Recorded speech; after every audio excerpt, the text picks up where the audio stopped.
the Glencor contract. Glencor was, during this period, one of Eskom's coal suppliers. Their Optimum mine had a 25-year contract to supply coal to Eskom's Hendrina power station. This contract is due to expire in 2018. A copy of the contract can be obtained from Eskom. In terms of this contract, Optimum was obliged to supply coal of a certain quality to Eskom at 150 rand per ton until 2018. So there was a contractual obligation to supply coal at 150 rand per ton until 2018. The contract also specified that should the coal quality be below certain specified levels, Eskom could impose a fine on Optimum. A penalty in terms of this contract had previously been imposed by Eskom in 2012. But there had been on and off negotiations with Glencor on the penalty for about 3 years. By 2015, when I arrived at Eskom, I was advised that if we do not take steps to recover the debt, the amount owing on the penalty could prescribe. In May 2015, I became aware of Glencor's request to increase the contracted price to 530 per ton, from 150 to 530 rand per ton. This was in essence a request for a variation of the contracted price in favor of Optimum and its shareholder Glencor. In addition, they wanted the penalties that had already accumulated in terms of this contract, about 2.1 billion rand, to be waived and set aside by Eskom. Their reason for wanting these variations was hardship. This request, when I arrived at Eskom, was being favorably considered by Eskom. However, when I looked at the request, I could not support it. Glencor's hardship was nowhere near Eskom and South Africa's hardship as a result of load shedding. I could find no reason to entertain this request as we had legally binding agreements on the price of coal as well as the penalties. For Eskom to have agreed to this request would have been irresponsible in the light of what the company was going through. We met with representatives of Glencor and made it abundantly clear that their request could not be entertained because Eskom's own position was precarious. I note that during this inquiry, P.S. Marsden, who became the business rescue manager of Optimum, characterized our stance in response to Glencor at the time as being commercially sound. I couldn't agree more.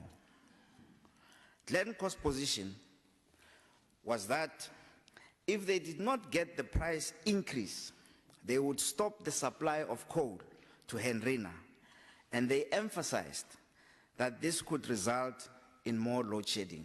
In fact, it was during a meeting with Mr. Ivan Gleisenberg when he told me that they would stop the supply of coal and this would result in more load shedding.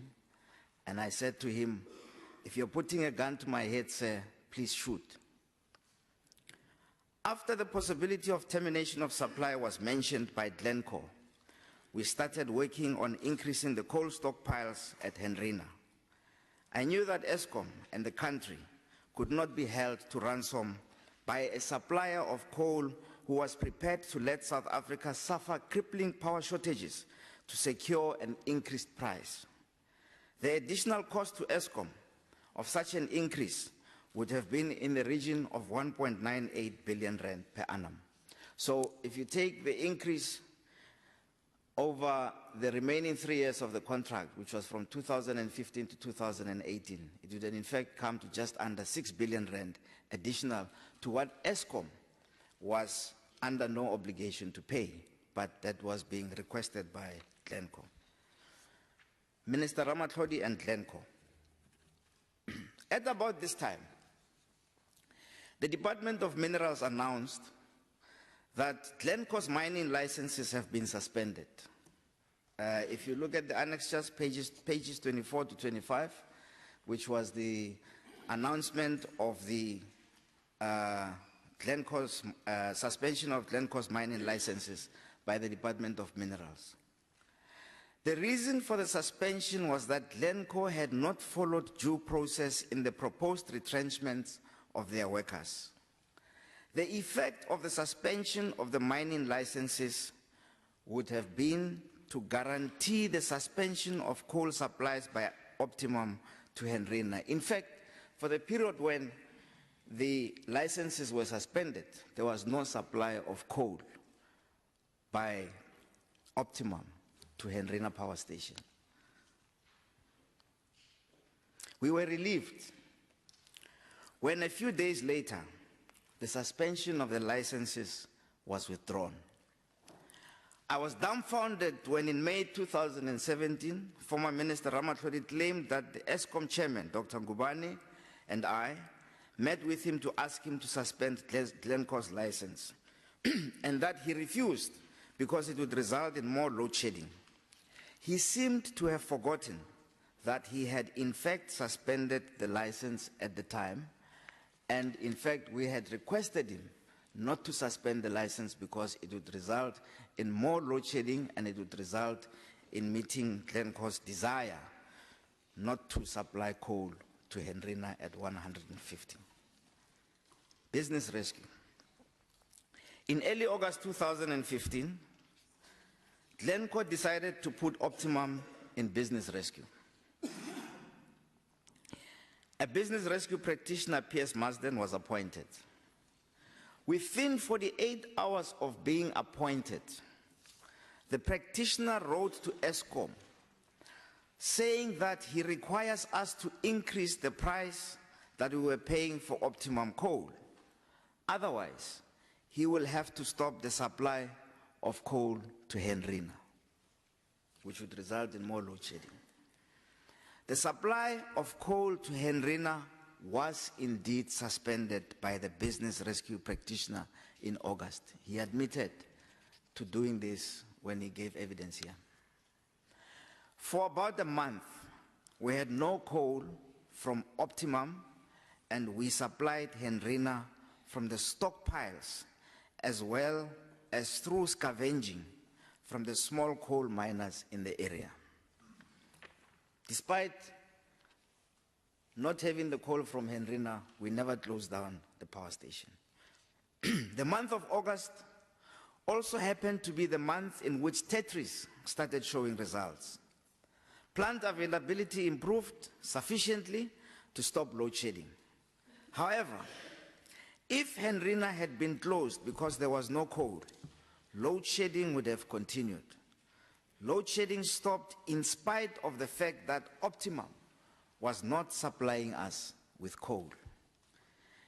In his evidence in this inquiry, Piers Marsden confirmed that they used the business rescue rules to avoid entering into arbitration proceedings with Eskom on the 2.1 billion rand penalty. He also said that Eskom did try to take the matter of the 2.1 billion penalty on arbitration, but they resisted it. In September 2015, Mr. Clinton Efron of Glencor, and not the business rescue practitioner, called me to say that they would resume coal supplies to Hendrina at 150 rand per ton, which we accepted. Subsequently, Glencor intimated that they would like to sell Optimum.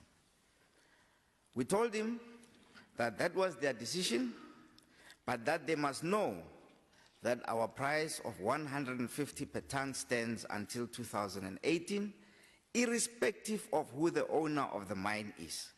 Similarly, the penalty of 2.1 billion would remain payable. This was confirmed also by Piers Marsden at this inquiry, and even went on to further to say that he thinks that Pembani could not meet these conditions, and that is why they didn't do the deal. He said that in his evidence here. the sale of Optimum.